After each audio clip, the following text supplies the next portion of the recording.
right. Welcome to the very first podcast on my channel, and today I am joined by two of my friends.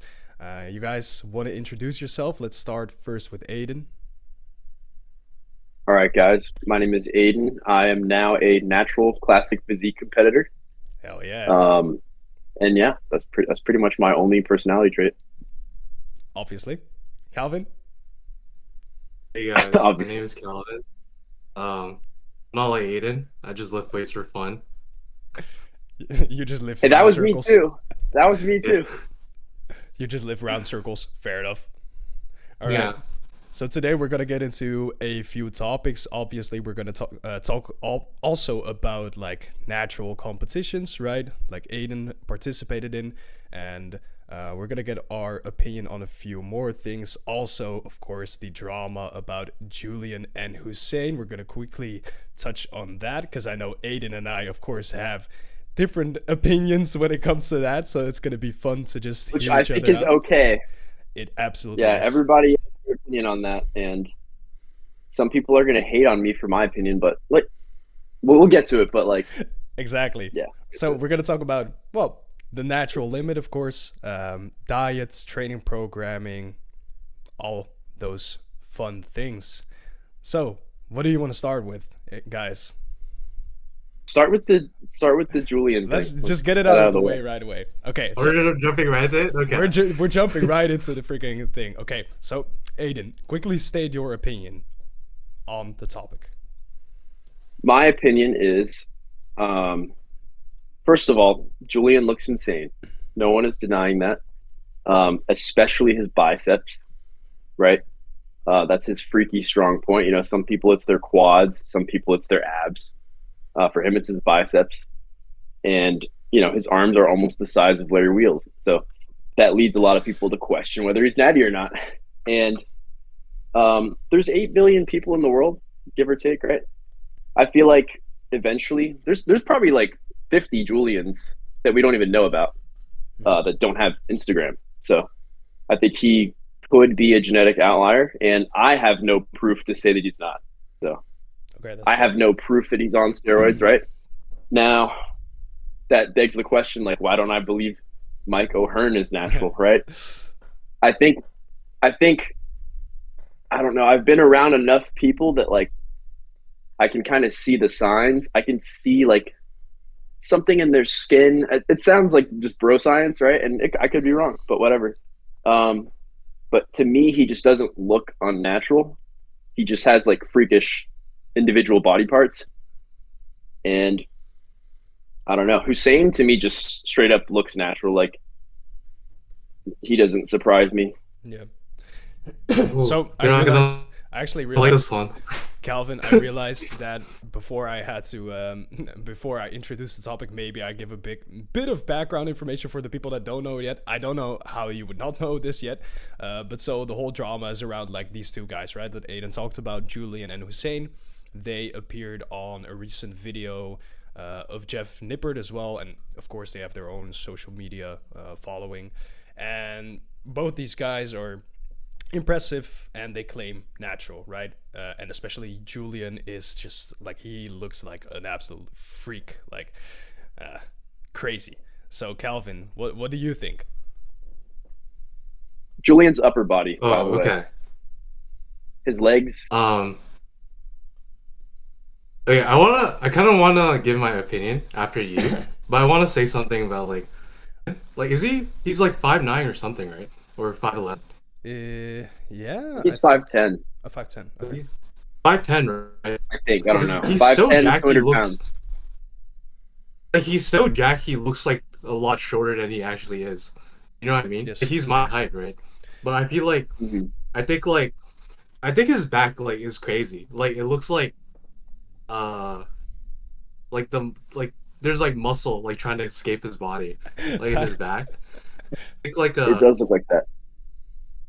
so again I He want to looks give like my Ronnie opinion. Coleman when Ronnie Coleman was natural, except not even as crazy as that. But have you guys seen that, the pictures I of Ronnie think Coleman when he was natural? yeah, of course. But I think And it's he like looks more weird like 'cause a like Ronnie silver era. Coleman, yeah, like Ronnie Coleman is bigger than him, but it's like Ronnie Coleman's like natural physique just is like his natural physique already was like perfect insertions. Like he had like the thin waist already when he was He natural. looked better now. Whereas like Julian's like like Julian's like kind of blocky now, right? I mean like I'm not like a bodybuilding expert, but like you know what I mean? Like compared to like Ronnie. Like Yep.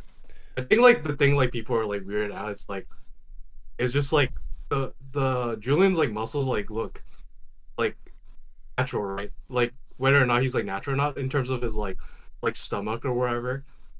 I just think like his like physique like looks insane. And I remember like seeing him like he blew up in his like first post. Like I remember seeing his account on my algorithm with just like the first post, and he had like a little bit of hair. It was just him like flexing in some like high school bathroom or something, and it's like 18 or something. like the caption was just like one line. I'm like, yeah, this guy's gonna blow up. I remember like you to before he blew up too, and I was like, holy crap. Yeah, I'd like you to share your opinion first. Okay, so I remember him also getting on my timeline before he blew up on social media. And at that moment I saw him, and I actually remember the moment because I was just quickly looking at my phone and it was like natural, blah, blah, blah. I don't think it was actually from his account. It was someone else who reposted that video, right? Because classic. And I remember seeing in the caption like natural. And I just thought, you know what? I believe someone like Show Me Gains is natural, right? He's a great guy, by the way. If no one knows who he is yet, yeah, shout out to Show Me Gains on Instagram. Yeah. So I thought, you know what? Yeah, could be possible. The thing is, the more I found out about him, the more suspicious I got. And that's the problem to me with both Julian and Hussein.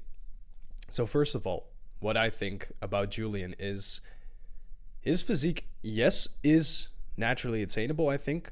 Though the more I found out about his actual weight, not for 99% of people though. Yeah, for sure. No, like genetic freaks, they exist. We all know this. Yeah.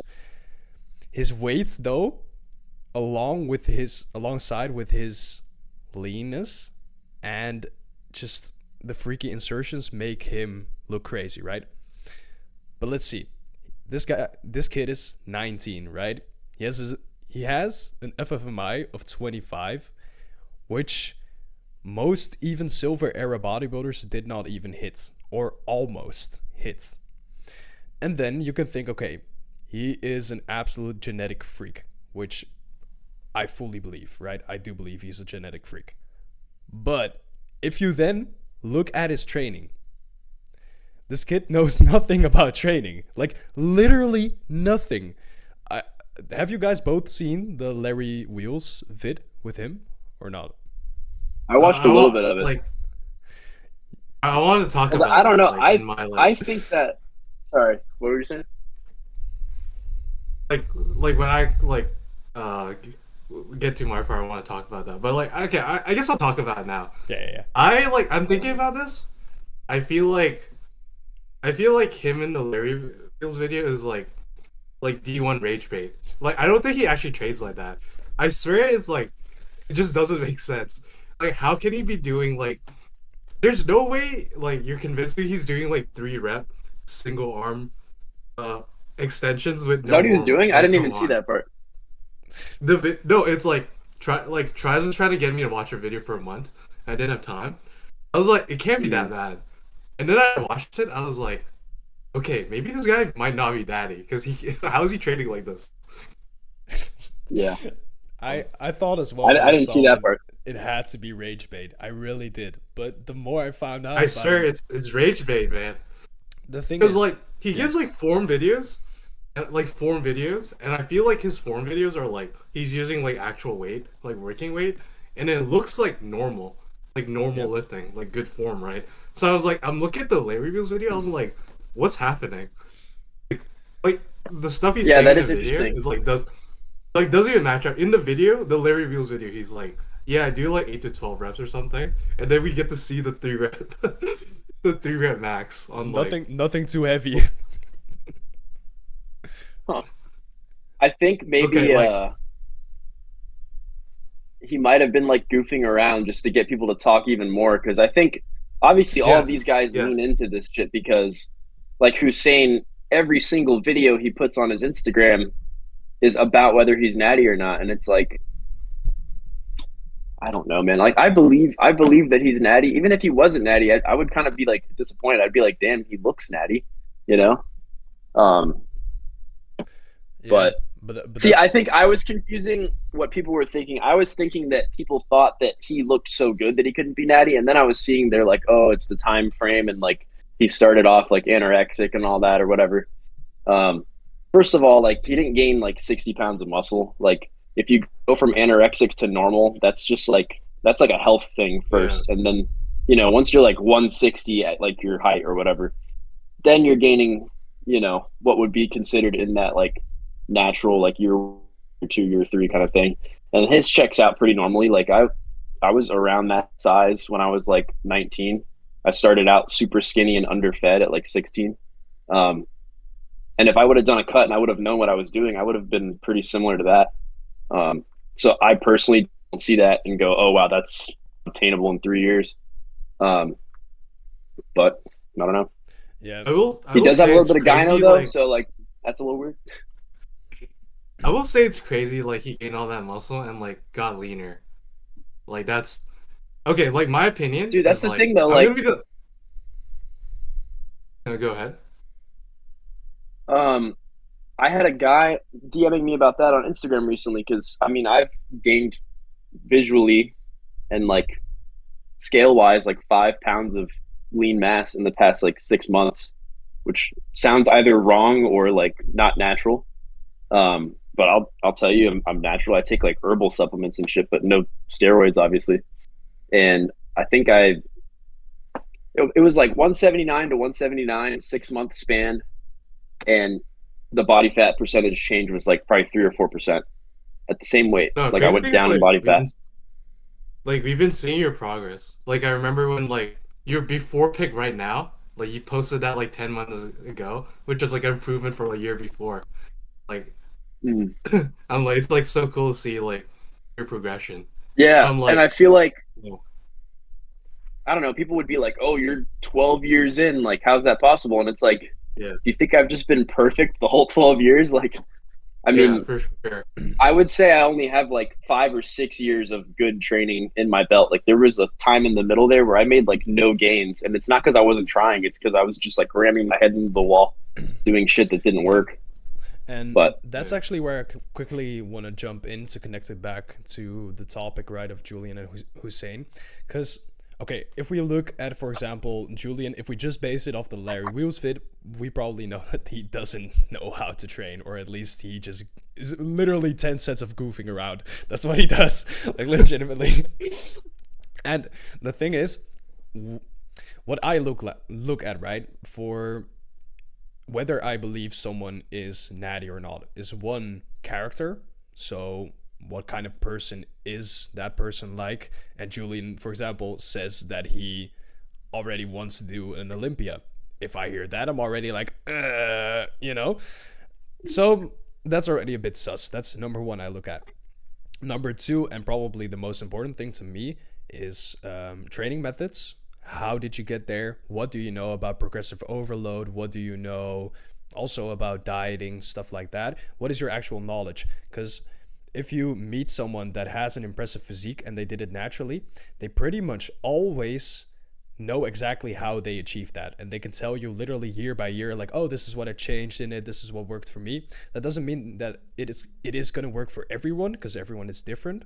But pretty much every advanced lifter is quite intelligent, right? Or at least intelligent about their training. And to me, when I look at Hussein and Julian, that's simply not the case. Hussein is mostly posting his freaking car from what I've seen on Instagram. So they're not really, even if they are natural, right? Which I personally don't buy it, but it's fine if you do disagree with me. But I think we can all agree with each other that they are probably not great advocates for like the natural lifting space, just because they don't really provide value at all. Well, yeah, because I think all they're really trying to do is just cause as much of a stir as they can, and that's why like whether they are natural or not kind of doesn't matter because they're not really like influencing. I mean, okay, they're influencing like beginners and stuff probably, but like they're not gonna like nothing they post is gonna change what I'm doing. You know what I mean? Like, Yeah. I know that everyone's vastly different and like everyone's genetics are different. Like whether Julian's natural or not has nothing to do with what I can do or not do. So to me, it's just like I gain nothing from even like thinking about it that much aside from for talking about it, you know? Yeah. Like I'm not sitting there going, oh, if Julian's natural, then fuck, I gotta do like 3-rep tricep extensions, you know? Like it doesn't matter. Yeah, I agree. Wait, so I want to say two things because I haven't actually like gave my opinion, but like my opinion's softer. It's gonna be like I don't know. It's like I'm literally in between you guys. So I'm like in the between. I'm like he could be natty, he could be not natty. You're I'm literally like, in between on my screen too. no, that's what I'm saying. I feel like make a compelling. Well, I agree with you actually. He could be natty, he could be not. Like I'm not saying he's definitely natty. I'm just saying it's entirely possible. Yeah, I feel like majority of people are gonna be like, Aidan, you're smoking crack. Sure, Yeah, and that's see. fine. Like you Like, guys can comment that, yeah. and I'm not trying to just stir you guys up. That's genuinely what I think, and I don't care enough Yeah. to like even have a dialogue about it in the Yeah. comments. So if you do comment, just know that like Yeah, I don't it care. doesn't matter. Not, but that's Yeah, I mean, go where- ahead and comment. I mean, I think all of us can have a bit of common ground in saying that yes, those physiques are naturally achievable. It's just whether they are achieved naturally by them. Yeah. That's the question, right? Yeah. And that's where we differ. And in whether or opinions. not they are means nothing for everyone else, you know, like, and it doesn't mean anything to me. It doesn't mean anything to like the guy who just started lifting. Like if Julian's natural, that doesn't mean that you could look like Julian at some point. Like I will probably never be 200 pounds lean. That's fine. Fair enough. but the second thing I want to say is that like I saw a comment on I think Jeff Nippert's like Instagram post, Alberto Nunez. You guys know Yeah. Alberto Nunez? For sure. Yeah. Like very well respected natural bodybuilder. Thought his comment was interesting. It was like he was like, well, it's like I was just reading the comment thread and I was like, well, I learned two things. So the original comment was like it was just kind of like glazing Jeff Nippert, but it was basically like you can really see how like is like fine tune his physique, as in like he would do better on a bodybuilding show than both Hussein and Julian on a natural bodybuilding. Oh, show, 100%. which is like 100%. yeah, just because he's like more like Julian's probably Julian like objectively package. has more muscle, right? And then yeah. So I was like, that's cool. Honestly, to me, I'm like I'm so like ape brain that I'm like I honestly like wouldn't know. Like Julian has more muscle than like Jeff Nippert, so I'm like Jeff I Nippert, wouldn't, like so bodybuilding, they like heavily weigh like the symmetry and stuff, and like you know it goes back to people that have like one dominant like muscle and everything else is kind of lacking. Like Right, they would do yeah. horrible in a bodybuilding show, and it's a lot about conditioning too. Like has Julian ever been like 5-6% body fat? Probably not. I mean he could probably get there, but you know Jeff knows how to diet like that. Like I bet you if they picked a show and they did the same show, Jeff would win. Like Jeff, even though Yeah. Jeff is less freaky and like visually crazy, like he's got a full physique with like barely any weak points. yeah. So you guys actually bring And up a this- very good topic now that I want to switch into, which is like natural bodybuilding, for number one, and then Wait, Aidan. real quick. I think Sped was still talking about the. I don't want to call you Sped. Calvin. No, I mean that is like yeah. No, but like the second thing's small. I It's see just Sped like wagon. yeah. I'm Well, gonna call my you Instagram Calvin handle wagon. is All like right, sendwagon. You can just call me wagon. and But I'll call you wagon. No, but you were Yeah, saying the but- comment of from Alberto Nunez. Like, what was the rest of that? Oh, the second thing was a comment thread. It was just like no profile, or it was like saying like you can't actually believe that, like just a random no name. And Alberto Nunez replied, "Tell me you've never been to a natural body building show without telling me," or something like, "Tell me you've never I feel done like I've natural seen bodying." Yeah. So I mean, like that shows that like Alberto Nunez like strongly believes they're all natural. I think that's interesting that like Aidan competed in natural bodybuilder show and you have a elite level physique and like you know a lot. I feel like it's interesting that like both you and Alberto Nunez are like yeah, I'm confident they're both natural. So that's what I wanted to say. Mm-hmm. There was a freak at my show, dude. He was not like super conditioned, so he didn't do very well. But like this guy's quads, it was kind of like your buddy. His quads were just like Insane. Massive. And like everyone at the show I was at was like, in my opinion, obviously natural. And but some people had like individual crazy muscle parts. Like the guy who won the overall that me and this other guy lost to, he had just like insane abs. Like he had like a 10-pack and there was literally no fat there. Right. And to me, that was the best thing. Like everything else was pretty good. His legs were big, his upper body was a little smaller, but his freaking abs were just insane. So, and then, you know, one guy would have like really good symmetry and like not be as lean. And then I had like a big upper body and my legs were lacking a little bit. So everyone has like their parts, you know? Yeah. So, and that's actually exactly the topic that I wanted to get into, which is natural bodybuilding, what kind of me and Calvin, for example, do, which is more recreationally right now, at least. And then what you do, Aidan, which is competing, right? Can you explain quickly what you have found to be the biggest differences between competing in natural competitions, right? And then just training how you used to train for natural bodybuilding for your own ideal physique, whatever it may be.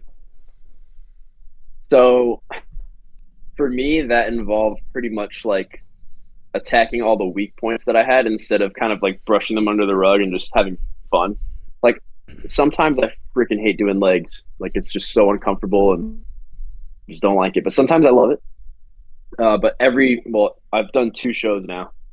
And in both shows, they're like, yeah, just work on the legs. And the first show, my legs were so bad that even like my friends and family were like, hey man, everything looks great, but you know, the legs, you could definitely improve the legs. So I was like, dang, my freaking friends are saying that. And like, it's all love. Like no one was hating on me. Yeah. But then the second show, my feedback card, part of that feedback card seemed a little off because other than the guy that won, I had the best abs and they put that I had to work on my abs. So that was kind of weird. But they also said work on your specifically quads and hamstrings. So glutes, I'm fine. Genetically though, like I don't train glutes a ton. It's like delts. Like I don't hammer my delts. They're just bigger than my biceps and triceps for some reason. So now it's like I don't shoulder press. So I'm not trying to get them even bigger. You know, I'm just having them get like the remaining work from presses and stuff. And then I'm really hammering my legs when I do legs. A little more volume, a little more exercise. Like I'm doing the adductor things, and I would not be doing that if I wasn't going to compete again. Right. So I would just, So you have to really attack the weak fire though. You like it? I'm so bad at it. The glute one, I can max it out easily for like 30 plus reps. The freaking adductor one, I put like half the stack on there. I can barely get like 10, 15. Like I have a severe imbalance. Okay.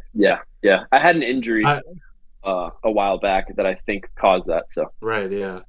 I want to say that like, because I haven't seen like your social media or any progress pictures, like your bodybuilding show. I'm like, I gotta say like, I can see like your legs have been like, there's just been like noticeable like improvement. I was like, I just want to say like, that's sick, man. I appreciate it. Yeah, freaking. For some reason, and this is like confirmed from some DEXA scans. So I got one when I was a little heavier after that first show, and then right before the second show. And even though I was way lighter, I had the same amount in my legs, but like they went from like 10% body fat to like 6% body fat. Like they, you know, exclusively scanning the legs.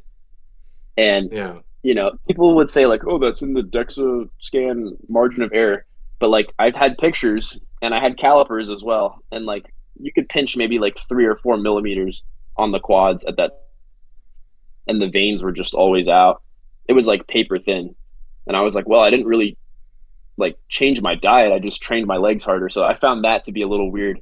Like I was storing less fat in my legs from training them so much. I actually don't know the freaking logic behind that. Like it's like just your legs recon.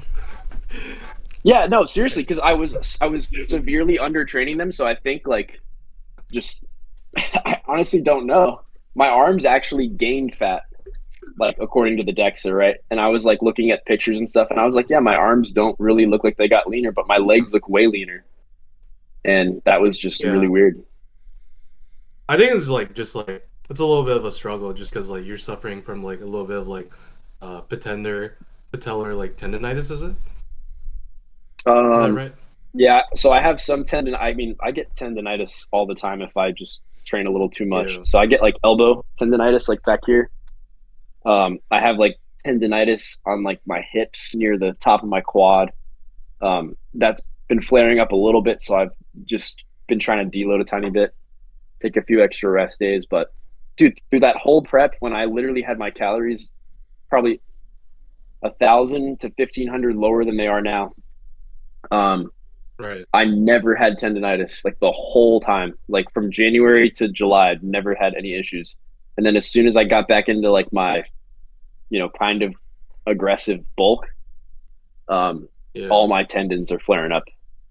I have no clue why that is, but could be inflammation. I mean, your What- body's not used to just slapping 10 pounds back on in like 3 weeks from a rebound. Yeah. But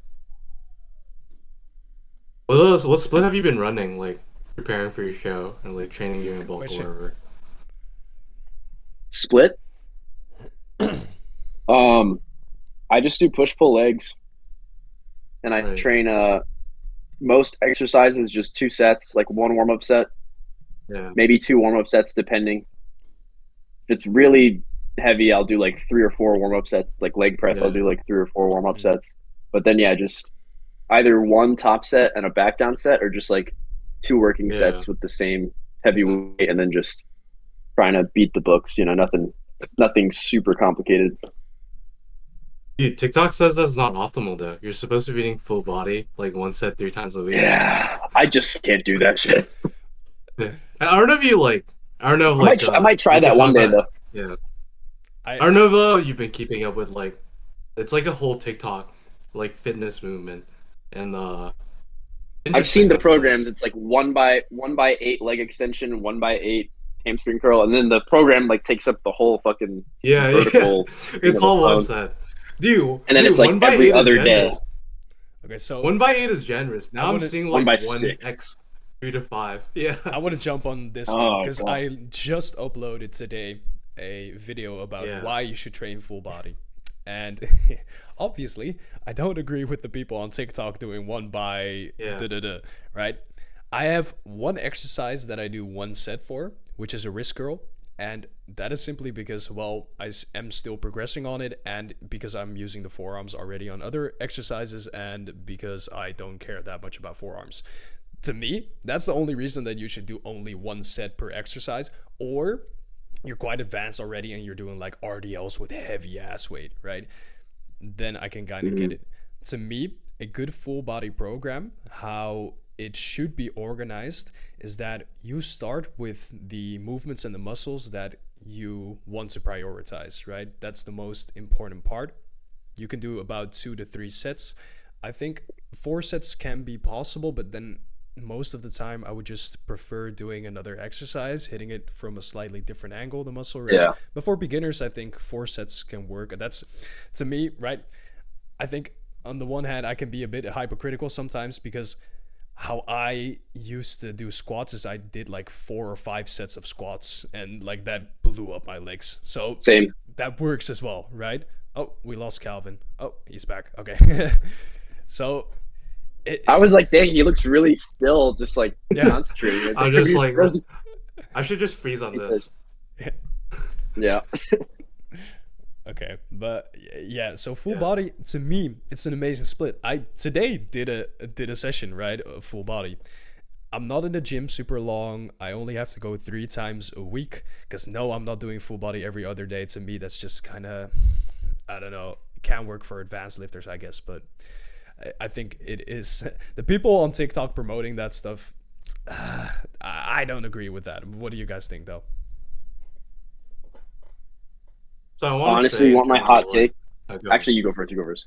No, you go. You go. I just want to say in terms of all this like new movement, Like I feel like of all three, I'm the most tapped in terms of like all the brain rot and like the people. Like I can trace like exactly like what trends started from like what creator. I Oh feel man, like the Keenan Who Flash. started this one? that's like Oh yeah. I think that's interesting. It's like it is just kind of like a pullover, right? Like a Okay, single arm wait. pullover. We're not gonna go into the Keenan Flaps yet. We can talk about that later, but let's first. Okay. Yeah, let's stay on the topic. Yeah, Aidan, what were you gonna say? I was gonna say that. Oh man, this sounds really bad, and this is gonna make me sound like stupid. But I think almost any kind of training, unless you're overtraining like crazy or undertraining like crazy, will work pretty similarly. Like if someone goes balls to the wall on their little 1 set per exercise thing, and they're still progressing, like they're gonna be fine. Like what's optimal? I don't fucking know. You know, everything. I think optimal is different for everybody. Yeah.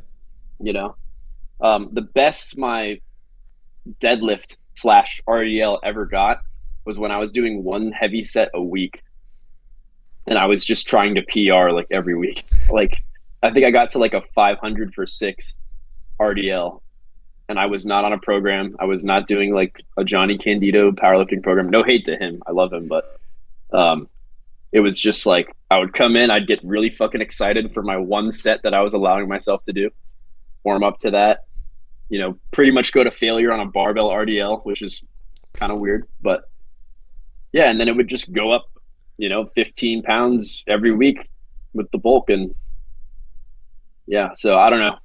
I've thought about that too, because like my glutes are also kind of a strong point, and I only train them directly for like 1 set every twice a week. So I almost think like maybe I should lower my volume on some stuff, because all the muscles I train once a week are good. Or not once a week, 1 set per session. It's interesting. I heard. Are we Mike Enser pilled or something? I don't know. I don't know. I must say, the longer I've been training, the more I've lowered my volume, because when I You started kind of have to, lifting, because you get too strong for your own body. yeah, and to be honest, I'm not even that strong yet, right? There's a few lifts that I'm reasonably good at, but most lifts I'm not that strong, to be honest, especially not any pressing movements. But I think this can differ very much individually, because, for example, you'll know as well, like Eric Helms, right? I believe he's on a very high frequency and volume program, and he apparently trained with like Jeff Alberts. These two guys are like, for the ones that don't know, they are natural bodybuilders, right? Compete in natural bodybuilding at pretty high level. And Jeff Alberts is known for being the guy that does low volume, right? He does pretty, even for us, pretty low volume, and he progresses well on it. And Eric apparently tried his methods and then completely regressed. Like he did not maintain. He regressed, right? To me, that's so interesting, because I've not found that to be my experience. I found that doing lower-ish volume for me just allows me to recover better. So that's great. But it might be different for some people. We don't know. We don't actually know until you yourself experiment with it, right? You have to find your sweet spot. I want to say that like an additional factor for like Jeff Alberts is that like he's much older than like the average like trainee, right? Like he's like 50 or something, right? And he looks incredible, and also he just looks like, you would not guess he's 50. I feel like like he looks like mid 30s or 40s. And I feel like at that age is like why would you do high volume like at like your 50s? Like this guy has a whole ass family. Yeah, but I think it's important to note that whole ass family. I think it's important to note that Jeff Alberts, I believe, has trained pretty long like that. So it's not like he has only recently been doing low volume, right? Which would make a lot of sense. Okay. Yeah. He's been training like that for a very long time. I believe he was brought up on like Mike Menser's type influence. Not that he was brought up by Mike Menser, but his philosophy is what he abided by, right? Yeah, Dorian Yates. Yeah. So that's how he's been training like that. You know what I mean? And Okay, I didn't know about that. yeah, and it's interesting It's because cool. yeah, I don't know. I guess it can differ between individuals, but most pretty advanced people I've talked to tend to prefer lower volumes. So in my opinion, they're like, I think Eric Helms, for example, is really an outlier. I think most people are doing relatively low volume, or they're switching in Yeah. between phases where they're doing some low volume here and there and then maybe do some high volume. If we look at, for example, like Show Me Gains, right? He sometimes does some very high volume calisthenic stuff, but then he switches it between like doing some lower volume type stuff as well, I believe, from what I've seen. I swear, like, Show Me Yeah. Gains, like, rest days, it's like, this is my chill rest day. I start with, like, 500 pull-ups or something. Bruh, exactly. That guy's insane. Yeah. Yeah. Yeah. I mean, when pull-ups are that easy for you, like, I guess it makes sense, you know? Yeah. Like, what's his weighted pull-up max? It's probably, like, over 3 plates at least. Oh, no clue. Yeah, I mean, he's a heavy guy as well. Like, he's on stage, I believe he's like around 220, which is insane. Yeah. It's crazy. Most of us will never reach that lean, right? I had someone No. really trying to fight me. I don't remember who it was. Oh, I remember who it was. I'm not going to say their name, but they were really trying to argue with me that Show Me Gains is not natural. And like they were like pointing to like his weight. They said something about him being 260. I was like, dude, he's 260 when he's bulked up. He's not 260 on stage. Yeah. And he's like, what, 6'3"? He's pretty tall, I believe. I don't know exactly his height, but he's pretty tall. 6'3", Probably higher than 220 that. on stage. Yeah, 6'4". 6'4", 220 on stage. Like, I mean, that's possible. I'm not saying it's not amazing. He looks freaking It's elite. He's one of my favorite physiques. For sure. But He's elite level, 100%. like to say that he's like for sure on steroids is stupid. That's the thing, because like when you see someone that's been training, like he's been training, I believe, 15 years or something. I don't want to exactly put words in his mouth, of course, but he's been training for a very something long like time, that, yeah. right? For a very long time. Have you guys been legit? Think about this. Have you guys been in a commercial gym where you know someone that has trained correctly for over 10 years? No, not even myself. It's crazy, right? No one has like hit that, because we're now just getting into like the golden information age, right? That was like that started maybe 5-ish years ago, maybe a bit more. So what we're seeing now are products from people that have been training correctly, that know exactly how this game works, or at least have been pushing it very hard, right? And now we're seeing these crazy physiques 10 years later. And obviously your first thought is steroids, because even the first time, I believe, when I saw Show Me Gains, I was like, damn, what the heck? Like, is that Natty? And then I saw more of him, and I believe him, right? But that just goes to show you that the Natty limit, it's there, it exists, right? I think, or at least the Natty limit is literally just like when you're so old that your body can't reasonably add more muscle.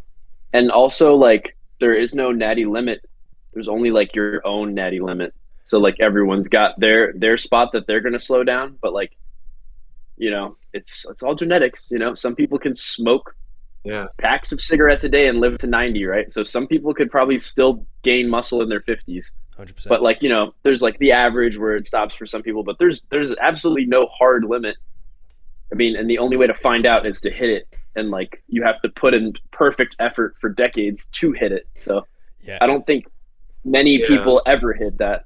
You know, I'm sure there's a handful of people that genuinely have. Do you guys mind if we take a quick bathroom break? We could talk about this like when we start recording. But I'm like curious if your diet has changed from like my diet. Podcast. Okay. We are recording. We'll talk about that later. Yeah, we'll talk about that. So my later. diet did, but since then it's fallen off a little bit. Not in terms of the macros so much, but definitely like food quality. I find myself just like snacking more and all this stuff. So it's something I have to kind of drill into myself. And I felt really good when I was on the prep and all that because I was eating healthier just because I had to. Like, people will hate on me for this too, but like I'm more motivated by like those kind of extreme goals than I am by just generally being healthy, because I generally feel pretty healthy already. And dieting for that show was like forcing me to eat. Yeah. Dieting for that show was like forcing me to eat cleaner meals, more vegetables. Like I was eating a ton of vegetables. I was eating a lot of chicken, rice, whatever. And that sounds bad. It's like, oh, chicken and rice, man. Like, that's why I was shredded. Bro is on chicken, broccoli, and rice. Yeah. Yeah. I didn't have broccoli, though. I had zucchini instead. But yeah, I would make like a big bowl of chicken, like a pound of chicken, dude. I would just have that every night and throughout the day, just, you know. I still didn't eat perfectly. How? How'd you cook the chicken? Yeah, a pound of chicken. Just in a pan. It was like chicken tenderloins. Cut them up, throw them in the bowl, season them, put them in the pan, season them again. I was never like to the point of not seasoning my chicken. And honestly, like I'm gonna do my next prep very differently. A lot of these guys like to do this thing where they deplete like carb load and all that, but like I looked better 2 or 3 weeks out. I looked fuller and leaner than I did on the day of my show, which kind of sucks. And then I also looked better a week after my show, where like, okay, so on stage I was like 172, and then a week after my show I was 179 and just as lean. And I'm still 179, but not as lean. And so I either mistimed that carb load. Like I think I'm the type of guy that needs like a week of carb loading to actually fill out, or I could just deplete in the first place. Like either thing would have worked pretty similarly. So I actually want to ask you guys something about diets in general, right? Because the last time I spoke to Aidan about dieting, it was a clip that we posted, right? It's legendary. It is a legendary clip. I'm gonna make sure to link it in the description. People will take that kind of clip and then be like, oh, he's not natural because his diet is so stupid and whatever. Just like how we say Julian's training is stupid. So that's one of those things that makes me think, like, what if he's like that just with the training, you know? Dude. Where like people are laughing at him, but like, you know, maybe some other stuff is good and you're just not seeing it. If someone only saw my diet, they would be like, this dude has to take steroids to even look remotely okay eating shit like that. Okay, so but, I mean, you were hitting your macros though, right? It was just like I was hitting my macros, yeah. Okay, it was like but some people don't understand that. Some people think like you have to have like a perfectly healthy diet to look a certain way, and it's like the healthy diet is going to be better overall. And I will admit that like I don't put in all that effort unless I'm like close to a show, and it's like it lights a fire under your ass, man, to like do everything a lot better. Like I'm not perfect, like, you know, on some of my sessions now with legs, I'm like starting to kind of hold back a little bit, and I'm like, damn, if I had a show in like 3 months, I would not be acting like this. So what's wrong with me, you know? But we're all human. We don't output 100% effort every single day unless you're David Goggins. But yeah. Okay, so I want to jump in here really quickly because the diet thing, obviously, the clip of you explaining your diet, I'm going to link it in the description down below if you haven't seen it yet. It's hilarious. It's hilarious, legendary. Every time I come back to it, I still laugh about it, right? But me too. That leads me to ask you guys a very fun question, probably. Can you guys tell me something about like your most horrible dieting stories regarding bulking up? What's the biggest mistakes, the dumbest things, the weirdest things you've done? Oh, I got plenty, but I won't go first. Okay, Calvin, go ahead. Okay. I don't think I made like a horrendous mistake. It was just like when I was like bulking, like I didn't track my weight. Or I forgot if I did, but it was bro fell away. Like once a week, once every 2 weeks, maybe once a month. I'm like tracking it, but I'm not recording it and like tracking the rate, which I think is like very underrated. Just to make sure you're not like agreed. Going crazy, but it's like in like happy scale or something. Yeah, like just to see a graph, it's like especially you can tell it's like you want the graph to be smooth, right? You don't want to be like, whoa, what the heck is this? But like I'll tell you like my diet because like my mom was like making food for me, but I was like, I don't know how I was eating that much. So the heaviest I got was like 198 pounds. And your height? I was pretty like flubby, but like I cannot You're believe I was like 5'10" eating. too, right? Sorry, yeah, 5'10". Okay, 5'10". Yeah, so it was like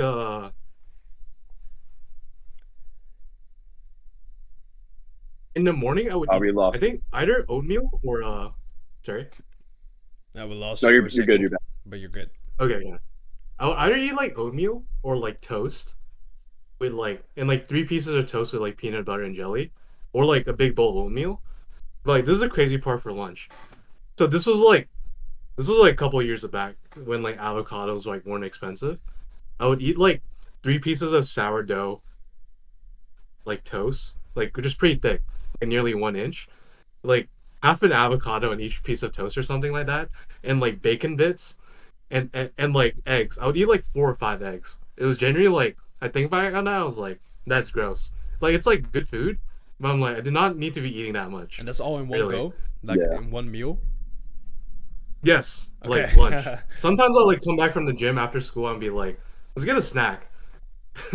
like The bulking like a mindset juice is or really different, something, right? like The bulking mindset is yeah. really different. It's you're And then dinner I would like just eat like rice and then like cuz like my like I have Asian parents, right, who like we don't cook like individual meals. We cook like big pots. a plate of meat, plate of vegetable, and then like you scoop rice and then I would get like 2 cups of rice and just like chow down on like meat and vegetables, especially since my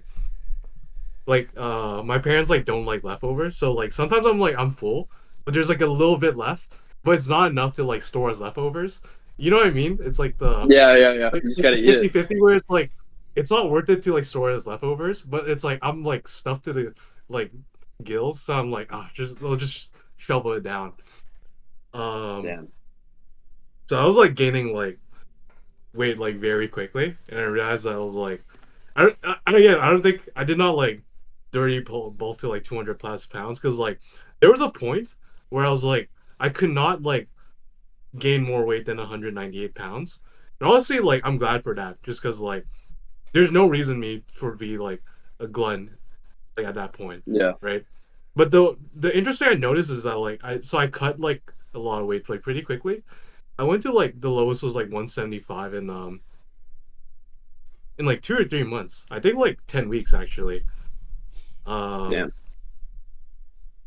And I was like, when I was trying to gain weight again, it was hard for me to eat. It's like my appetite like shrunk.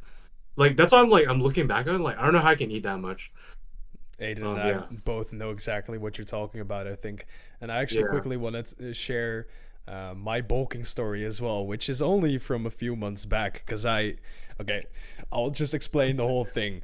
So I Sure. have been bulking now, or I had been bulking then, for let's say about 2 years at least. So I was in a constant bulk, right? Because I came from a pretty lightweight. Perma-bulk. So yeah, I was pretty much perma bulking.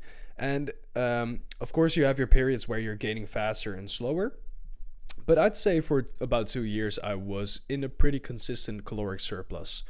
That made my weight go from, let's say it was after year one, it was like 75 kilos, which I don't know exactly what it is in pounds, like 170, 180, somewhere. 73. 173. 173. I think I know Maths. that because of like that's a powerlifting weight class. Perfect.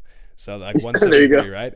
And I ended up, my bulk, like peak bulk for me, was at 96 kilos, which is 212 pounds. So I went all the way up, right? I went like, and for reference, my height, I am 6 feet, so 183 centimeters.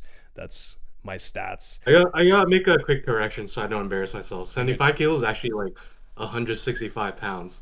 Yeah. Which is crazy at your height. Like damn. And that was after 1 Yeah. year of lifting, because before then Yeah, I was yeah. 10 kilos, not pounds, 10 kilos yeah. lighter than that. So in Yeah, pounds, right. that's like 20. Jeez. Yeah. I You were like was very 140. light. Yeah, I was at about 145. To be honest, that was lower than my set weight, right? I think if I looked at what I would weigh like without me lifting, like my set point then was probably around 70-ish kilos, which is like 150, 155, something like that. That would have been my set point. But of course, I bulked and I started lifting, and I went all the way up. And it only took me 6 weeks to cut off 10 kilos, which is 22 pounds, right? Yeah. Yeah. What the hell? Yeah. Crazy, right? Crazy. How much? What was your what were you eating when you were cutting? Like how big was your deficit, bro? It's crazy. I mean, if that was fat, it would have had to be like a 1,000 calorie deficit at least per day. Yeah, that's probably what I was in. So so for reference, right? Did you go from like? No, go ahead. So I don't count my calories, right? So I eat relatively the same every day with some differences, and I do tend to track my weight. Lately I've been doing it less, but if I'm like fully logged in, I track my weights like every day, right? So I know when I'm gaining or losing quickly or not, right? And so what happened is, first of all, when I was 96 kilos, my appetite had pretty much vanished at some point. It was there until like the very last kilos, like the very last pounds. It was still there, and I was easily like chowing down 4,000 calories. Yeah. But at some point, I had to like, bro. At the end of the bulk, I started to like eat candy and stuff, like doing all types of shit. Where I was like looking back at that now, I was like, oh, okay, I should not have done that. That was just gaining unnecessary fat at that point. But luckily, that was only like the last few pounds. So it's like the peanut butter shakes aren't cutting it anymore. Bro, so much peanuts and peanut butter. I had like at least 1,500 calories a day out of like just fat alone, probably. I feel like I just feel gross. Like even with a shake where it's hyper digestible, like that's just too much fat in one sitting for me to like not feel like disgust over. Oh yeah. Dude, I would be on the toilet for like 3 hours after that. It was not good. It was not good. Like my diet was, when I was peak bulk, it was definitely not. Dude, I remember we had like a brief conversation about this. Like, I mean, this might be a little gross. I was like, bro, how many times are you like pooping a day? And you were like, you don't want to know. Nope. You don't want to know, bro. Yeah. Like, no, the let's just say the quality of the food was definitely not there. And I think everyone listening has experienced that at some point, that you just say fuck it during your during your bulk, and you just let loose, right? Everyone has done that. Like it's I believe like a sort of rite of passage for a lifter to do that once in a while. It just happens. But then, so what happened, right, is I'm at peak bulk then, and just the appetite was not there at all. So I was just like, you know what? I'm feeling all right. Like I was good at that weight, but I was like, I could probably be a bit better. So I cut down, and I decided, okay, I'm going to do a mini cut. I want to end it probably around like 88 to 89 kilos, which I don't know what it is exactly in pounds, but that would have been in 6 weeks a little bit more than 6 kilos. So a little bit more than a kilo per week, which is quite an aggressive cut, but I thought that's gonna be very doable. I think I can manage that. And what ended up happening is I started my cut, and right away, just out of swapping some things, like not eating the peanut butter anymore, not eating the nuts anymore, not like switching out full fat Greek yogurt for normal Greek yogurt, stuff like that, I right away dropped a few kilos, and that just kept on going the whole time. And the thing was, if there came a point, right, where I really started to feel bad and I lost a lot of progress in the gym and stuff like that, I would have probably like revised my strategy a bit. But that kind of just didn't happen. So I ended up losing 10 kilos in 6 weeks, and I even got stronger on some lifts and mostly just regained, or maintained rather, most of my strength. And I was good. Like I don't think I lost any, or at least not much muscle at all. So I don't know how I did it, bro. I have no clue. I think my hypothesis, right, is that my body just wanted to get rid of all of that fat so badly that it was just like, you know what, here you go, we don't need this, bro. We don't need this weight. Also, I think that kind of shows that, I mean, if you maintained and gained on everything, that pretty much everything you lost probably was fat. Like, and it's also fat that like you kind of didn't need to have on your body because it wasn't adding to your progress at all, right? So like Or it's next like, time I you think bulk, even you more. probably don't have to go up Yeah. as high in body fat as you did. Like you could probably, I don't want to say like right now your body fat is like a bulk body fat, but like you probably would not lose any strength unless you got to like single digit, right? Like the body fat you're at now is like a nice, healthy, still looking good, you know, Yeah. body fat that'll fuel your training. Like I didn't lose any strength either until I dipped into like the 160s, and which I just didn't need to do, but I thought I did. Yeah. But yeah, I mean, like everybody's different. Everybody starts to get weaker at a different body fat, but yeah, I think you had a good cut there because you didn't lose any muscle, obviously. So Yeah, it's I really was gonna strange. say, I think Yeah, like the sinister part of like gaining too much body weight too quickly is that like you said that Aidan, you said that like you don't want to gain what was it like body fat just the sake of it, like, and like not get stronger. But I also think it's like also like equally like concerning, like if you can, like if you're gaining body weight too quickly, like it's hard to judge like is that body weight, like is that strength gain from like more muscle or like better or just leverages from leverage, just yeah. it's Yeah. probably like largely the second, right? So it's like very, this is very important to keep like the rate of gain like consistent, right? Yes. Yeah, Um, or at It's least like ironic I'm saying that a because like little the lower. last like couple of weeks I've been like my diet's been like garbage. I've been like gaining weight like Uh-oh. randomly, and I'm like, yeah, I need to dial it back. Need to lock in. Mhm. Yeah. Yeah. So what I would say when I look at, so I actually, the reason that I got up to that peak bulk, like that level, which to be fair, I was not even that high in body fat. Like Yeah, I was not above 20% for sure, because I still had No, pretty you weren't. visible abs, right? So I was definitely bulked maybe 18-19%, somewhere along that line. I would say that would be pretty fair. Yeah. But yeah, obviously don't go super above 20% because it's just bullshit. Like at that point, you are damaging your health more, which makes your progress even less. That makes no sense. But to me, I got up to that body fat actually because I kind of liked the look. It was like around winter then. I was fully like Alex Leonidas build, right? Like bear mode. Yeah. And I liked it because I was Yeah. big in shirts, I was big in like pants, Yeah. stuff like that. And now I haven't lost much size like for clothing wise. I'd say a bit in the legs though, and especially pants, like around my waist, they don't fit anymore at all. Like I need to wear a belt now. That is something that I noticed with losing that Yeah. weight, which just goes to And show it's you annoying. that's yeah, it just goes to show you that if you lose weight properly, you will not look. I don't buy the notion of, oh, natties can only look like small in clothes, or and then lean, or big in clothes but like small without it. I don't buy that Buy notion clothes at that all. fit you.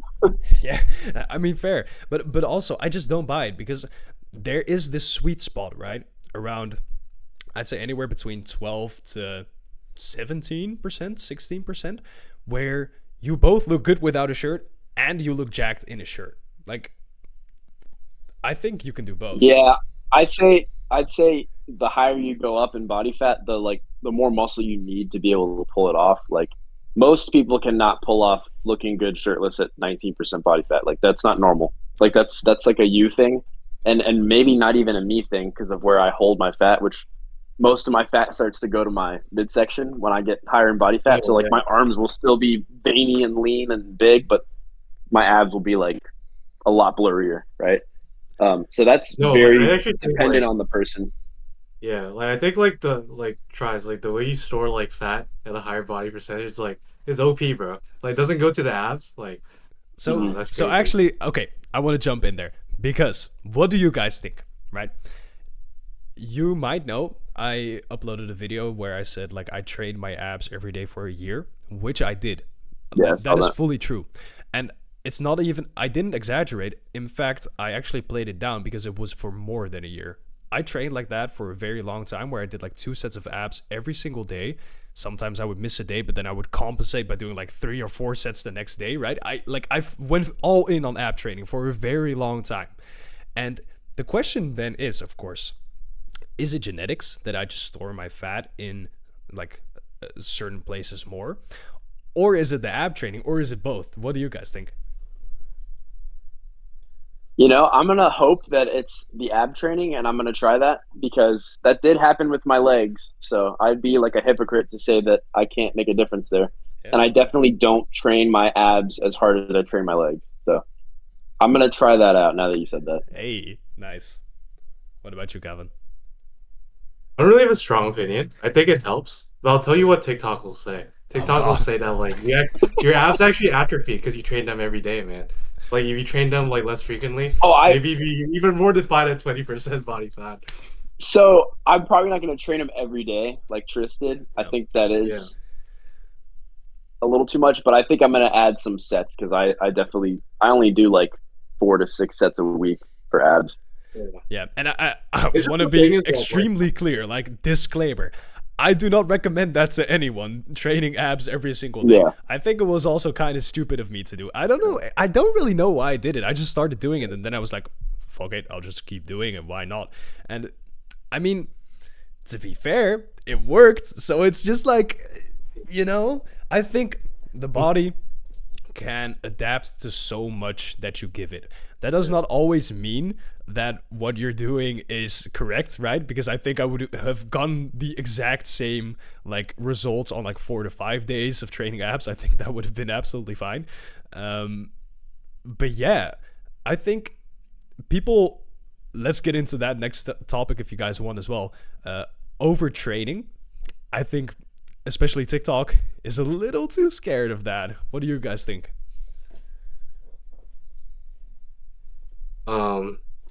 I think all that matters is just like I don't know if I like the idea of like, oh, don't call it overtraining, because real overtraining is like when you're like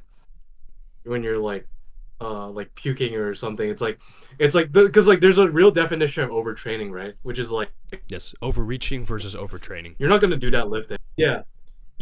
Like I think like people like to do the terminology things like you can't overtrain. It's like overtraining is like when you have brain fog for like 1 month.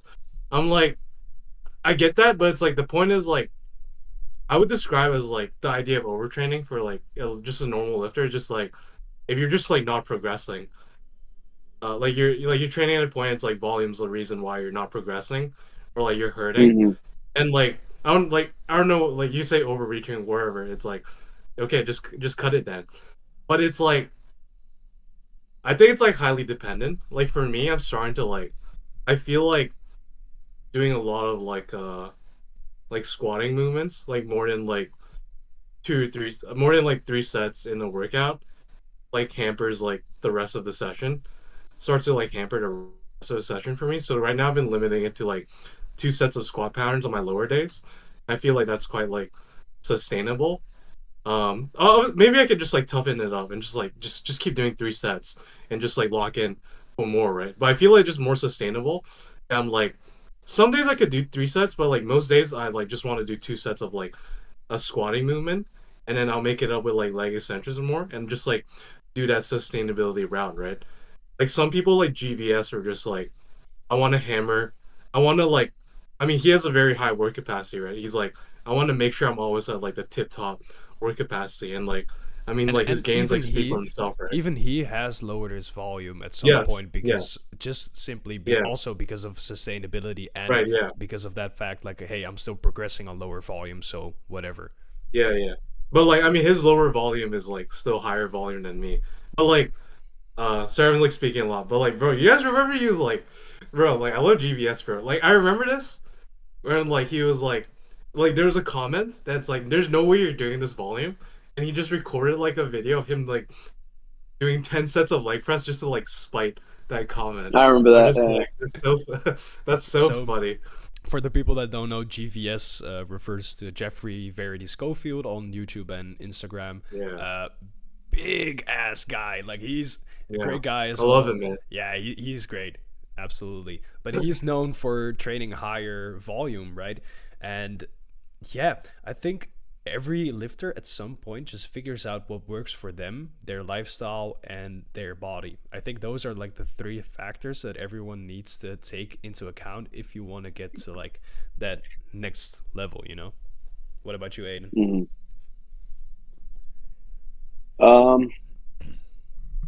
You have to remind me like the full first question because we went on a lot of little tangents. Yeah, Little tangents. Okay, so right now I guess we are at the topic of whether the body can like recover from higher volumes, or let's at least Okay. let's generalize it to high volume versus low volume.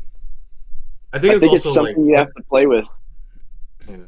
Like recently I was like, okay, I'm making good progress on my volume, like, 10 to 12 sets a week for a muscle, whatever.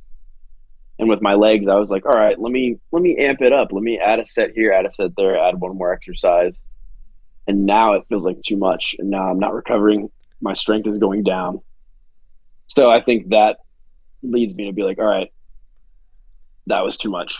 There's always a point where it's too much. It's probably different for everybody, but for me, it's pretty low to where it's too much. And I just don't make gains. Like when I was shredded, my legs were stronger than they are right now. Yeah. So I know I'm overtrained right now. So I have to like dial it back and it'll go back up. But And Aidan, I actually you have to figure it out. I wanted to ask you because I remember a few years back we were talking as well, and you had like a job where it required you to get up very early in the morning and stuff like that. Have you? That is just now ending. Oh, Like that's just like as of the past bro. couple of weeks, I'm just now being done with that. Like, yeah, it's been 2 years of waking up at like 4 or 5 in the morning, 5 days a week. So, Bro, have you noticed that you had to change your training or anything else in your life to like sustain it or sustain progress in any way? you know what? The weird thing is during that whole prep, I was still waking up early as crap. And I was stronger when I was waking up super early. So I think the low volume that I had was the main factor, and more sleep did not make it so that I could do more volume. Like it was like regardless of sleep, like there's too much at a certain point, and I've been for the past couple of weeks doing too much, and it caught up very fast. Even though I was like, oh, I got more, I got 1,000 more calories per day, give or take, than I was eating. Then I got, More sleep. I'm getting a little bit less steps, so I'm not like. But I think honestly, I think I need to get more steps to feel better now. And then my sleep, I was getting, I went from getting like 6 hours on average to now I'm probably averaging like 8, and I actually feel worse. So I think you can overtrain all those other variables that seem like they're things that would help, and if you're working out too much, too hard for too long, eventually it catches up no matter what. So you're telling me that Mike Israetel was not correct when he said that sleep was just as potent as steroids? Are you kidding me?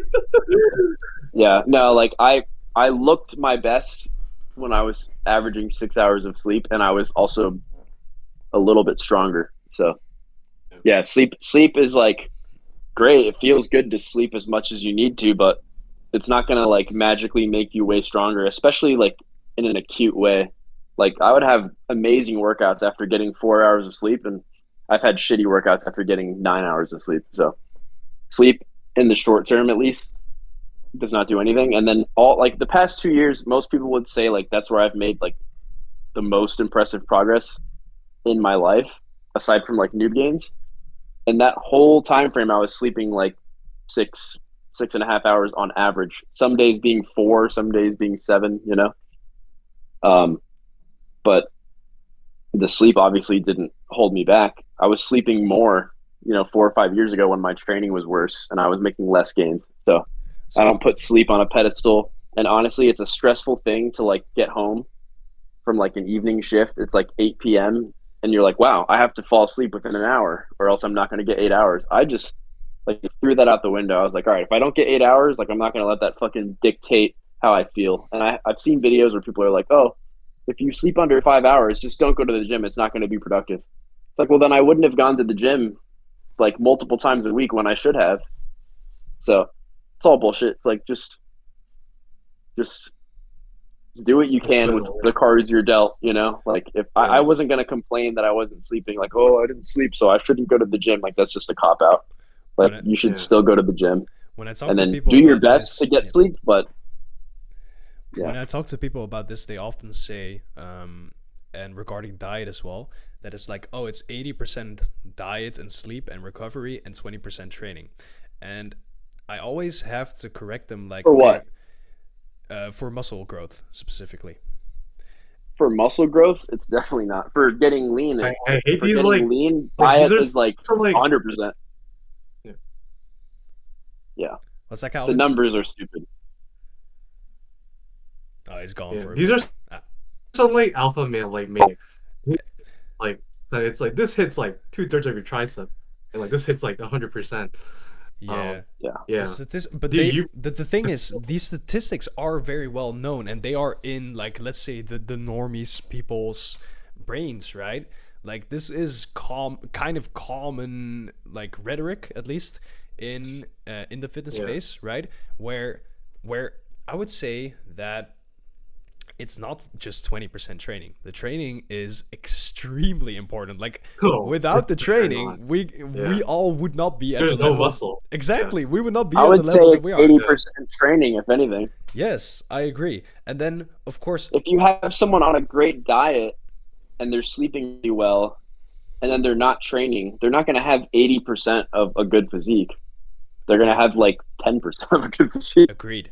I would even say that, and this might be controversial, but I think both Aidan and I, and even you, Sped, we've all kind of proven this. I think it's honestly 95% training and being in a caloric surplus for a long enough time. 95, and then 5%. I'm going to disagree on one of that. Okay, Aidan. The caloric surplus thing. I think the caloric surplus helps, but it is actually way less important than the training. I think getting enough protein and progressing, if you can do that without a caloric surplus, you're still going to make gains. Like, I was in a deficit for 5 of the past 6 months. Which, you know what I mean? Like, still is crazy to me that you made that much progress in a deficit. That, to me, is insane. It's crazy to me too. And then I started thinking, I was like, okay, I'm going to bulk till December, and then I'm going to prep for the show in March. And it's like, I'm not just like going to gain all the muscle during the bulk and then lose a bunch during the cut. Like, I'm planning on keeping that going as long as it possibly can, you know, like, sure. I'm not going to, I used to think of cutting as like, you're just losing muscle, but it is what it is. You're going to look better at the end. And unless you get way too lean, which I did in the last couple of weeks, but as soon as that came back on, I was like, oh shit, like, I actually have more muscle than I did when I started this cut in January. So I actually will take... Yeah, so I don't think you need a surplus. It definitely helps, though. I would take part of that back as well, because I've proven as well that even in a 6-week insane cut, you can still... at the very least maintain a lot of your muscle. And the thing is, I didn't even change anything about my training. I just trained just as hard, and I still had the mentality of, you know what, I'm gonna add a rep. Like, my mentality going into my cut, because it was also going so fast, my mentality was just like, you know what, I'm gonna prove everyone wrong. Like, I'm gonna be the one, you know what I mean? I'm gonna add a rep every single set, every single week. And of course, sometimes you don't get it, because that is also a cut, you know? Like, it is what it is. Sometimes you don't. Honestly, that happens on a bulk, too. That just happens, period. Like, true. Some days you just don't have it in you, but dude, if you get on a cut and you have a long stretch where you're still adding weight, it's like, a lot of people think that that's not possible. But I think a lot of that is also mindset, because... Okay, let's get back to Jeff Nippert, right? I know for a fact that Jeff Nippert said that when he's training in a cut or in a deficit, that he lowers his training volume very drastically, because he's just like, you know what? I'm not going to make any muscle anyway, so might as well just lower everything. Yeah, I truly believe he did. Otherwise, correct me in the comments. I'm sorry. But I believe he did. And to me, that's just such a... mindset. I don't like that mindset, because why not just still try to beat the books, right? Why not try to add that rep to whatever you're doing? Because I mean, what is that mindset, in my opinion? You know what I mean? Like, Yeah, I can't. I would agree. I We just need don't to, think that sounds like something he would have you need said, to but check this if I'm wrong. okay, wait. I heard Calvin, Yeah. you lagged a bit behind. What did you say? I was gonna say, like, I can't speak on this unless I know, like, he actually said this.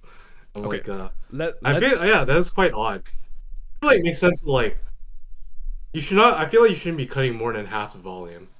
Like, I think cutting like a little volume makes sense, but it's like, I don't have feel half like you guys volume to cutting, cut. yeah, I'd be yeah. doing, Like, I like- feel like, Quarter of a set. yeah, like Jeff Nifford like does 3 sets on like most things. I feel like, Mhm. so I'm like, he's probably like cutting to like 2 sets or something. It's like I don't see like Jeff Nifford doing like 4 sets or something. I'm like, I don't think it's like that out of pocket to cut like from like 3 to 2 sets while you're cutting. Yeah, as long I'd as say, the like- intensity is the same, then yeah, I think that's totally fine. I also fully Yeah, agree. but if he's like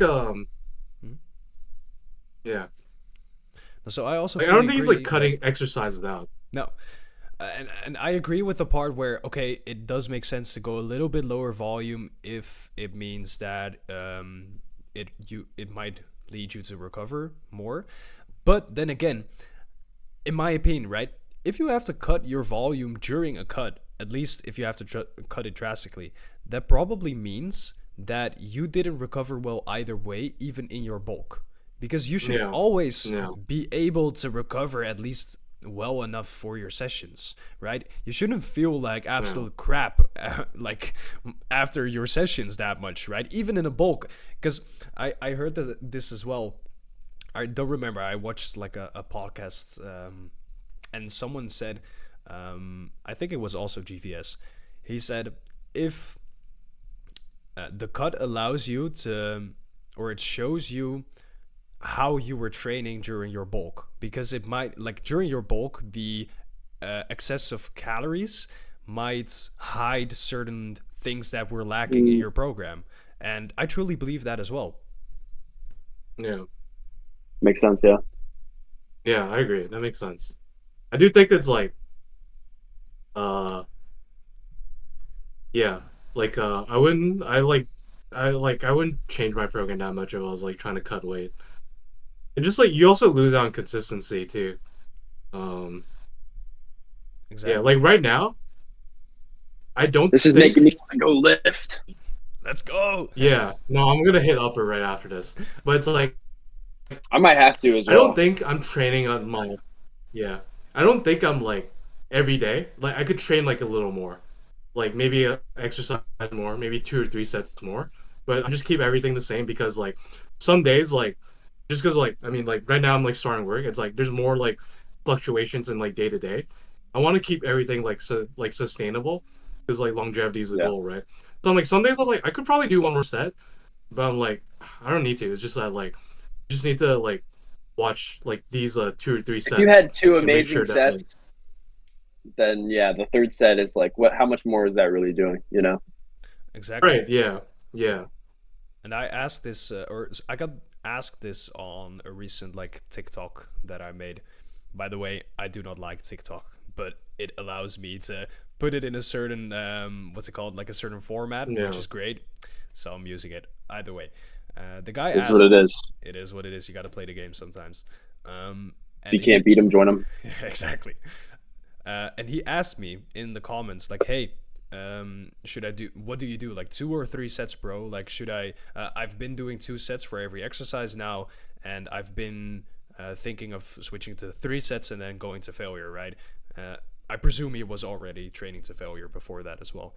And what I answered was very simply, are you still progressing on 2 sets? Because otherwise, why would you change anything? You can, if you want to experiment, to just see what happens. But I don't think it's suddenly you're gonna like blow up from doing that 3rd set or whatever. I think like that's like takes like that's like a sign of maturity. It's like something's working and like you're like maybe this will work even better. Like on paper, like it might bring more benefits. but then it's like, and then like it's like one small variable like, throws everything off, and then you're like, why did I make this change anyway? Like now I lost Dude, consistency. you're literally describing me with like all the adjustments and like volume that I was like adding to my legs when like volume was not the problem, it was intensity, and I had already had up the intensity, and that's what made my legs change so much in the past couple months. And then I recently tried to add volume too, and then it fucking fell apart.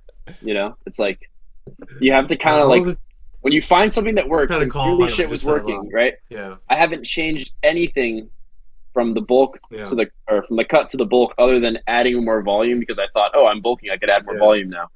Like I should not have like it's like I'm gonna be more intense because of the calories. So that's already more, even though it's not more volume.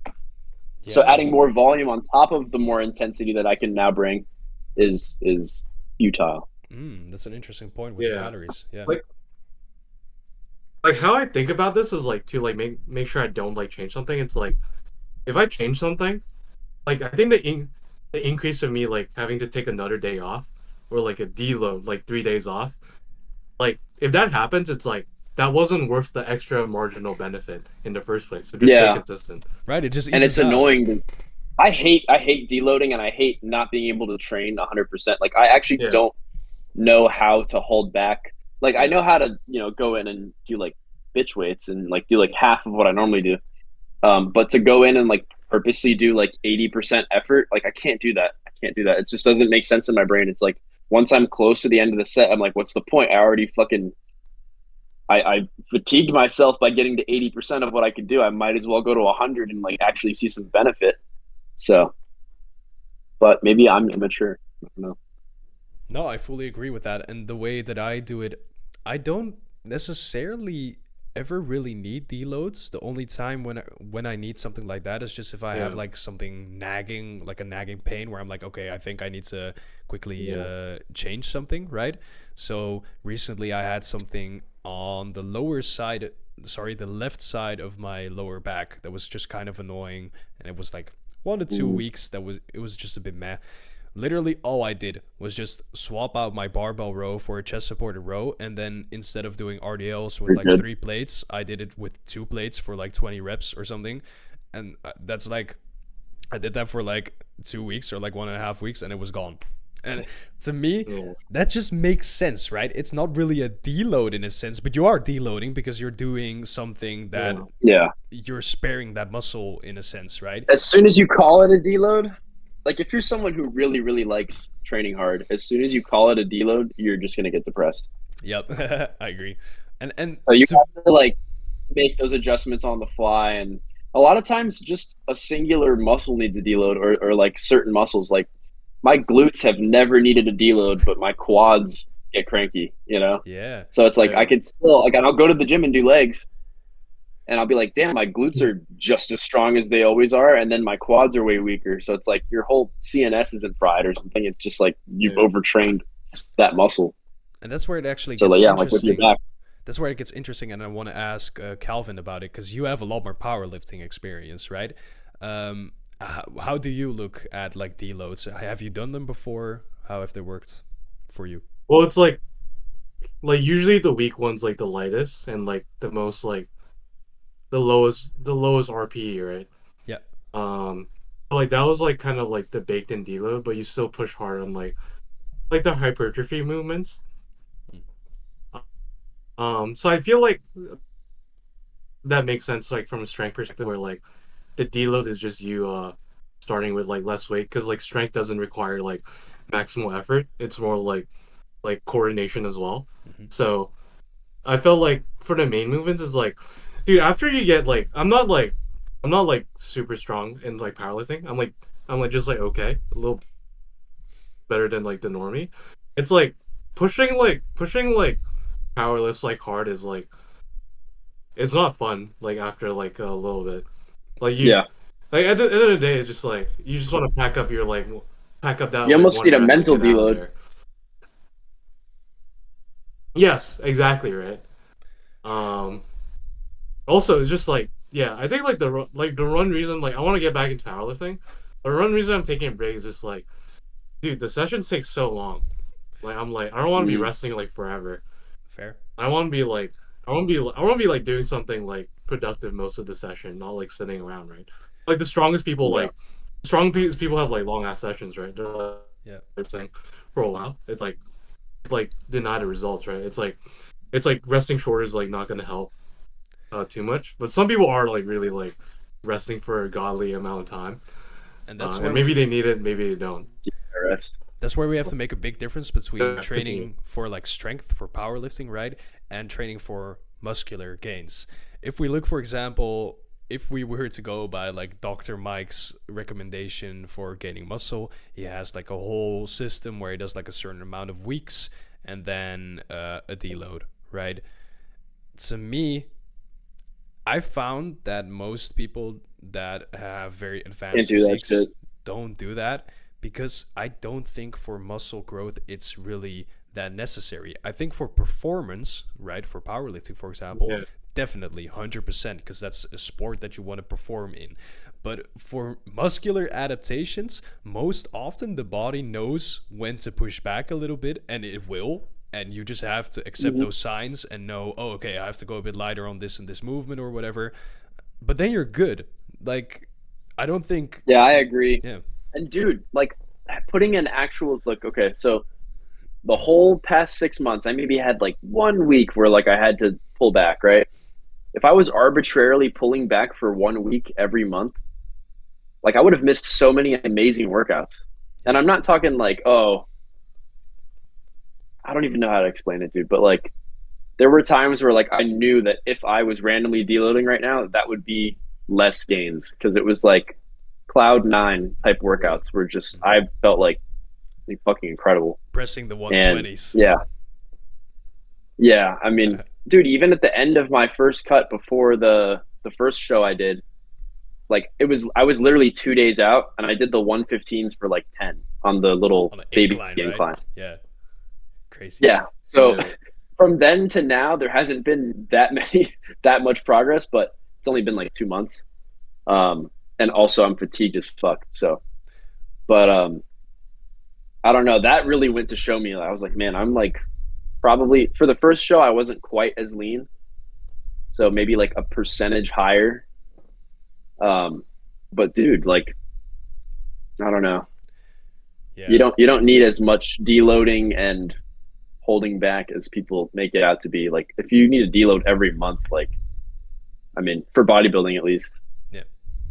something's wrong. Like just lower your volume, you know, like you should not be feeling like so shitty that you need a deload every month.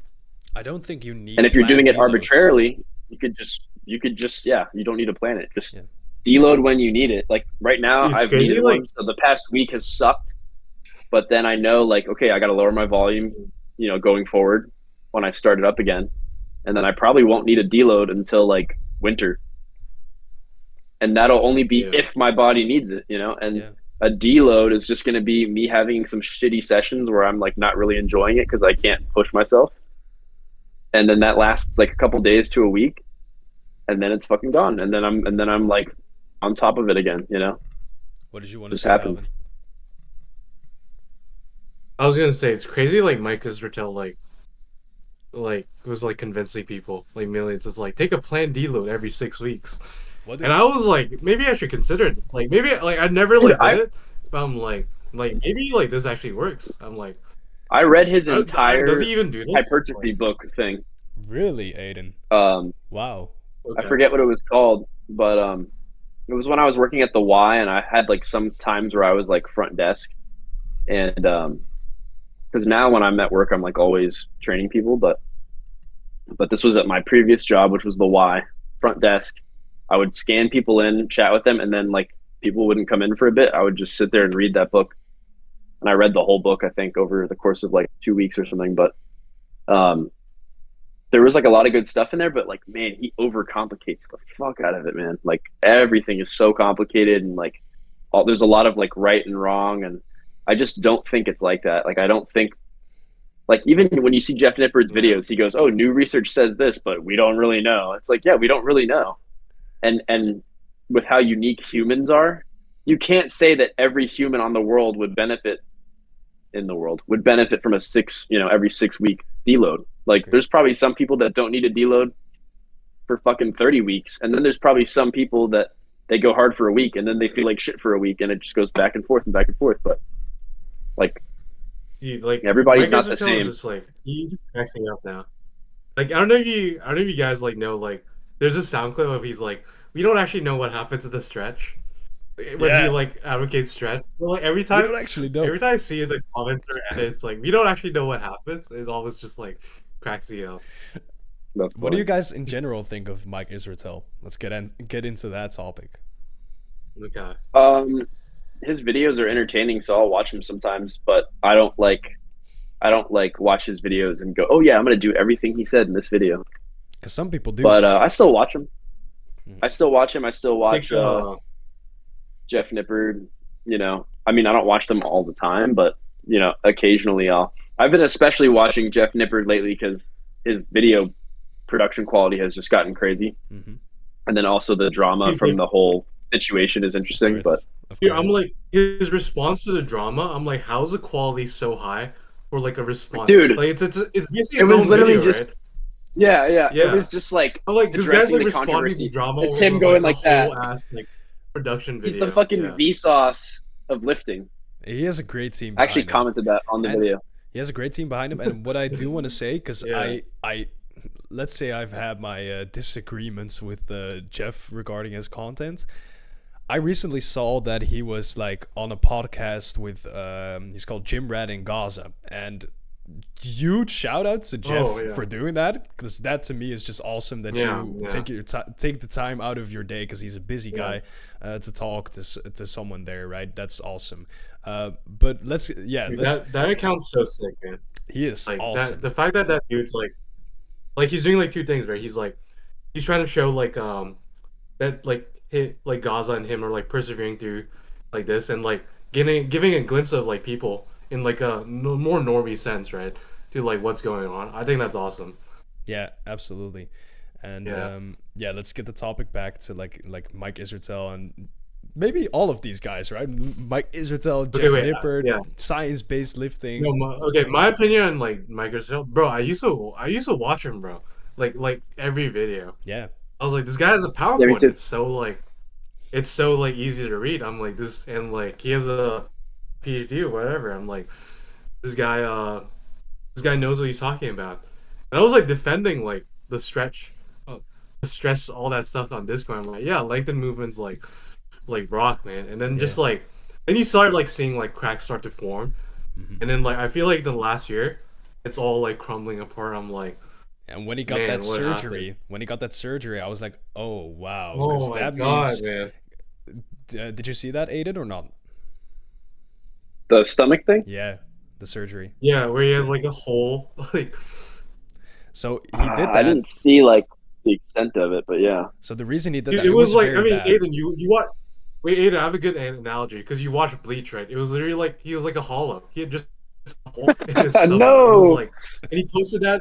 He posted that on IG, and it was honestly disgusting. He was like, I just want to bring awareness to like this type of, he's like, I just want to bring awareness to this type of stuff. Like, bro, no one's getting this surgery. No, like, you're the only one who's like, I need to surgically like remove like my fat. Yeah. But then like, there's this video of him like training, and he's like half naked, and like, there's like people like exposing. He was like, you still like look fat around your waist. And I'm not saying that. I'm just saying honestly, that's what like people are saying. Man, this is the bad thing, and I'm not saying, I'm not trying to talk bad on everyone who takes steroids, but in the case of Mike Israetel, I feel like if he would have just stayed natural, like he wouldn't have had all of these insecurities with like his midsection and stuff, because he probably would have had like a normal midsection. Like natural guys, when they get lean, they don't have like a giant midsection unless they have like weird genetics where they're just kind of like blocky, but they're not going to have like this protruding like ab belly. And I don't know, man. I used to be very tempted to go down the steroid route, but like at the end of the day, like since I've waited long enough and been natural long enough, now I see like, okay, I don't always feel amazing, but when I do feel like I look good, at least like I don't have to deal with that, or like my head getting even bigger than it already is. you know, or like Yeah. fucking mental side effects from that stuff. Like Yeah. there's so many negative things that come with that just for that short term, like, you know, oh wow, I look awesome or I look freaky. You already do, by the I way. don't thanks. But like, you know, compared to the people on steroids, I'm like tiny. But I yeah, want to say like one it's just thing not about worth like it. Mike Israetel too. Like I'm thinking about it. I'm thinking about like Mike Israetel. Like I, I don't know if he's ever, or maybe he's spent like if he has like he spent like very little time. Like the time he was natural, he was strong, right? But he was like never lean, or like he spent very little time being lean. Then he like hopped on. I'm like, dude, Dude, why would you do that? that's a Like, why would you take that's a steroids good when you're point. like you're fit? Yeah, A lot of people like too, it's like like you're just like double that are whammy in your tempted to take body. steroids, a lot of people that are tempted to take steroids have never gotten shredded naturally. And if they do it, they realize, oh shit, I look just as good, if not better, than a lot of these guys that take steroids. You know, and then like, yeah, it's a hard thing to maintain when you're natural. That's the catch 22. But like, you can still achieve something that's going to give you that same satisfaction of taking steroids. Just like get ripped naturally. Mm. Like you're going to be pretty satisfied, and you're not going to be tempted to take steroids. But if you're looking kind of flubbery, and you know, then you see all these guys that are shredded and big, it can be tempting. Like that's the trap I was falling into when I was like 19, when I weighed like 200 and I was just like pretty strong but not aesthetic at all. If only I knew, I should have just done a prep and a show. Even at 19, I should have done that. Um, but I just like fell into a trap of thinking like, oh man, like I'll never be looking how I want to unless I take this shit. It's just not true. It takes a long time, you know, but And it just goes to it's show the you the that, better route. yeah, it just goes to show you that even the people that you think are in like a high authority position or that know a lot or whatever, even they can struggle so much with their own body image that they not only take Mhm. steroids, but they do surgeries and all that other type of stuff. Because a lot of people will think that Mike Israetel is like the know-it-all of the fitness sphere, but he has a lot of personal flaws, right? Just like everyone else, because everyone in power, everyone with authority or whatever, have their own personal issues, right? And Every human on the planet. Yeah. It's like exactly. no one is immune to that. And as soon as you, and that for that reason, I don't watch a lot of people that are on steroids personally, because for me that already is a factor then that you are doing something for a certain reason, right? There is like a personal, you have an idea in your head that you need that stuff. There's Mhm. one exception that I will make, which is Eric Bugenhagen, right? Eric Bugenhagen.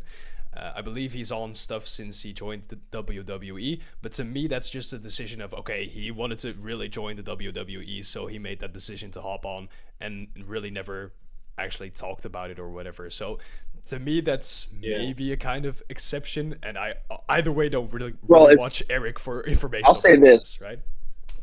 I'll say Yeah. this. It's more I entertaining got to you, yeah. I got nothing against him either, but um, if we exempt Eric, which we should because it's his fucking life, he could do whatever he wants. Um, we also have to exempt anyone who is trying to win like Olympia titles too. Because if they have good genetics and they go, oh, I could beat C-Bum, or oh, I am C-Bum, like, you know, like, are we gonna fault him for taking steroids too? It's like, is he a super insecure guy? Like, I would say he's on the same playing field as all of them. So, Sure. um, Yeah. so it only makes sense. becomes a thing of like we're only exempting people who actually end up achieving exceptional results. So it's like I guess it's what kind of just unfortunate in the case of someone who takes steroids and they still look like shit, which happens all the time. There's people on steroids that look worse than the best natties. Mike is Um, I'm not talking shit about Mike Israetel. I like him generally speaking. So, but but yeah, like there's people like I'm talking like, you know, random gym goer 307. You know, the guy who's just you could tell he's on steroids, but he looks like shit, right? Like, what if he thought he was going to be like some crazy bodybuilder? You know, it's like it's a little more nuanced when you really think about it. It's like I don't know. A lot of people are doing it just out of insecurities, which that sucks because I almost fell into that as well. And there's other things I do out of insecurities, but I think that's one that, like, unless you really know the person, you can't like pass a judgment. You know what I mean? No, for sure. And I think I should nuance my opinion a bit more on it, because you brought up a very good point. I was referring more so to people that try to educate others and they themselves take steroids, because I don't really tend to listen to those people a lot, because to me it's just like, okay. What about John Meadows?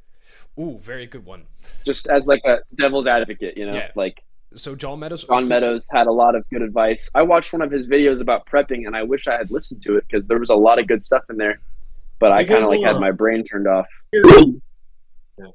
I think his like death anniversary was actually like 1 or 2 days ago, coincidentally. Oh, wow. So Was it? rest in So peace, was Sam. Z's. Yeah. So John Meadows. Z's Yeah. was August 5th. So John Meadows, yeah. John Meadows. Personally, I never watched much of his content because I wasn't around like during that time, right? So I just missed him. But of course, I like hugely respect him because I've seen how much value he brings to others. And I would say he is one of those rare type of people that never forgot about the natural way, even when he hopped on, you know? He still continued doing the things that worked for him naturally. Which, if that's the case, if you're on something, then you're still a valuable source of information. But for most, they tend to just fully forget, you know? Like, in my opinion. Yeah, no, it happens. Like, and then like honestly, I gotta leave soon, but I want to kind of end with this at least. You don't have to pull every kind of like source from everybody, right? So everybody has something they bring to the table. I think, say Mike, for example, even if you don't agree with all the shit he says, you could be like, damn, this guy is very analytical about this. Maybe I should dive into my training a little more analytically. Or like Rich Piana, like, damn, this guy really talks about how most people are not putting in enough fucking effort, which is very true. I'm not going to copy everything Rich Piana does, but like, that's true. And you got someone like Z's, you know, Z's, like, he had fun with it. Like, everything he did, he tried to like make it enjoyable, you know? Like, everyone has like something you can take from, and you don't have to necessarily just learn all your shit from one person. And I think that kind of, I don't know, I think that's a better mindset to have, instead of like, oh, this person does steroids, okay, instantly everything they say is not true. It's like, you don't have to listen to all their training advice if you don't want, but maybe they're entertaining, maybe they're motivating because you see like the effort they do put in their workouts, you know? Like, there's something to take from everybody, you know? I fully agree with that. Yeah, like my opinion is that like it's a little like I feel kind of opposite of tries. I feel like it's just like, do you practice like critical thinking? It's like just like listen to them and think like, does this make sense? I want to understand his reasoning. For example, like one of like recent like fitness like influencer, I guess, who got like recently was like Elijah Mundy. I think like his content has like instructional content or like reasoning. I think he's on like testosterone or something, I think, but I think it's like able to listen to him. I even think like, this is my hot take, like I like enjoy like following this guy who's like, he's probably like the most controversial dude, like Paul Carter. Like I like seeing his posts and like seeing like what he thinks. Like, dude, some of his I'm like, don't mention him. I'm gonna get blocked now. Whatever. And then some. I don't know who that is. I'm sorry. I will look though. Paul Carter. Yeah, lift, run, bang. Don't block me. Lift, run, bang. Okay. Don't comment anything. You're gonna get blocked. Why? Yeah, a lot of people like hate Paul Carter, and I think it's like he did bring it on himself. Some of it is like a little undeserved, but I think it's like there's some like valuable content for him. Everybody has value, even people that do things wrong, because you can learn from their mistakes. Like, it's like every single person that posts in some way has value. Yeah. And a lot of times it's something good with a couple things that are bad, you know?